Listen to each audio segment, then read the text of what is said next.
Hey, we are Donna and Elliot, and welcome to part 2 of our NC500 road trip.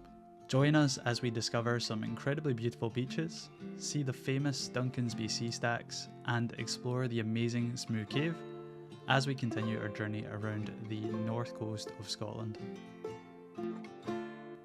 So if you missed part 1 of this series, then you can check the link in the top right hand corner.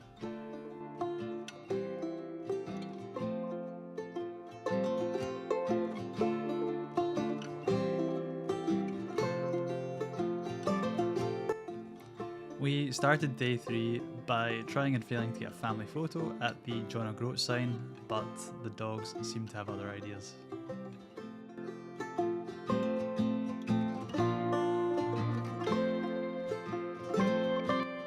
After pulling ourselves together and popping into the shops for a couple of supplies, we took a short drive from John O'Groats on over to the Duncansby Stacks.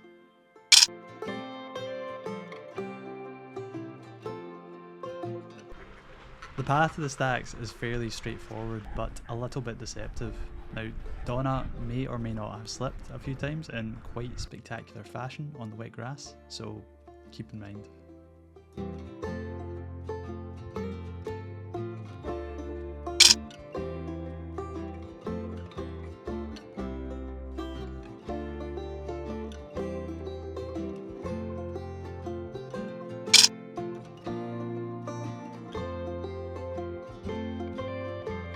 After visiting the stacks, we tried and failed to visit Castle May, as unfortunately we were a little early in the season and it had yet to open. We then took a visit to our first beach of the day, which was Dunnet Bay.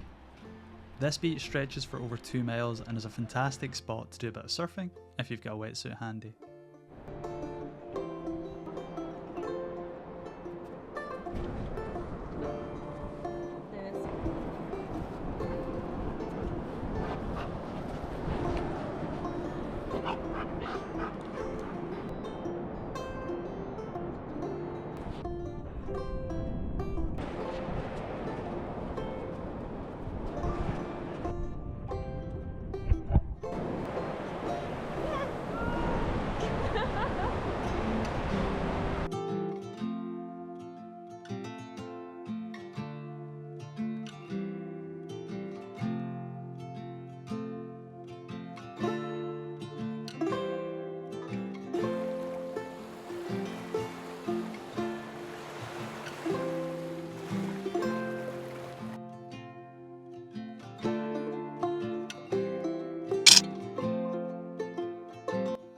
From there, we then ventured on to the truly most northern point of mainland Britain and an RSPB nature reserve at Dunnet Head Lighthouse.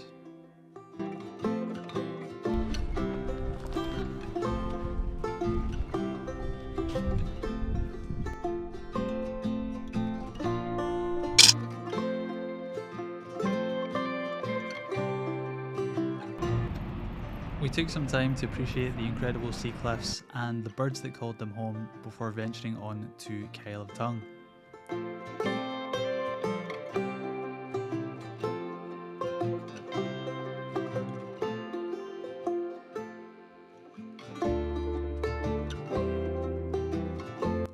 We did take a quick stop at Coldbackie Bay to get the drone out and try and capture some of the truly incredible scenery that this area has to offer.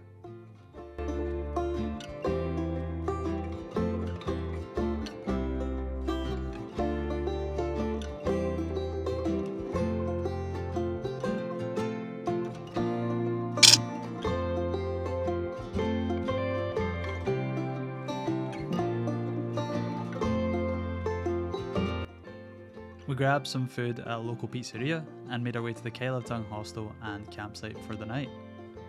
Now, the sunset here was spectacular and offered some unreal views of the surrounding bays and hills.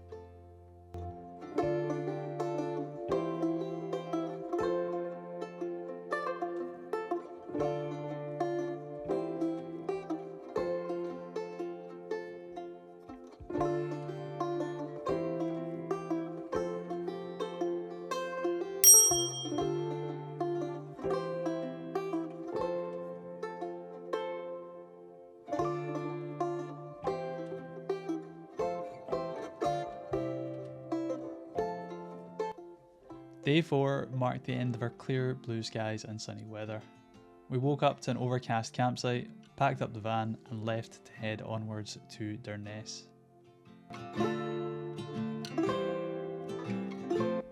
Our first stop of the day was the Ard Neackie Lime Kilns.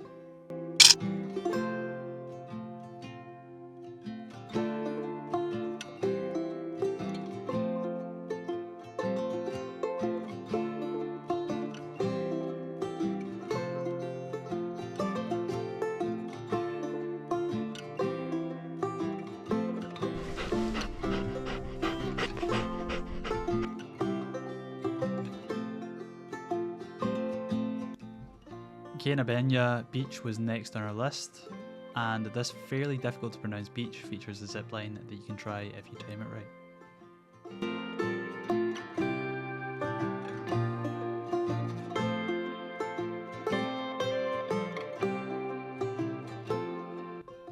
Our final stop for the day was the immense Smoo Cave.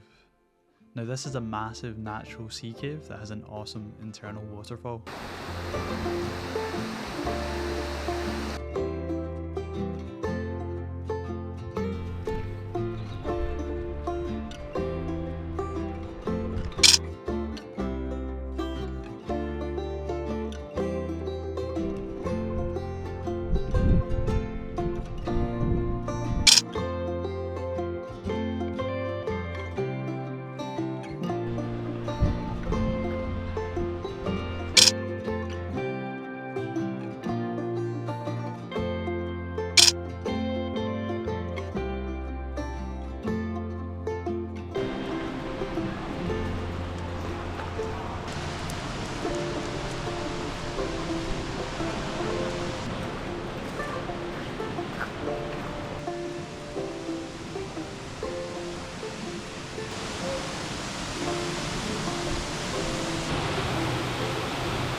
We hadn't booked this evening's campsite, but managed to grab a spot at the highly rated Sango Sands.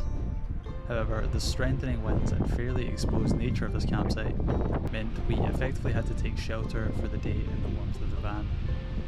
This did, however, give us an excellent opportunity to plan the remaining stops for our trip.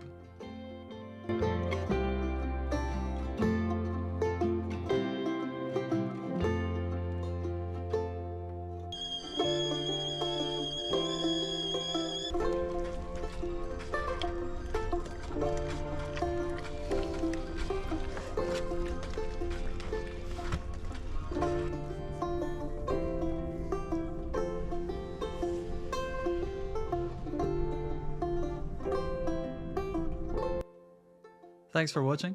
If you're enjoying the series, consider giving us a like and subscribing, and we'll see you next time.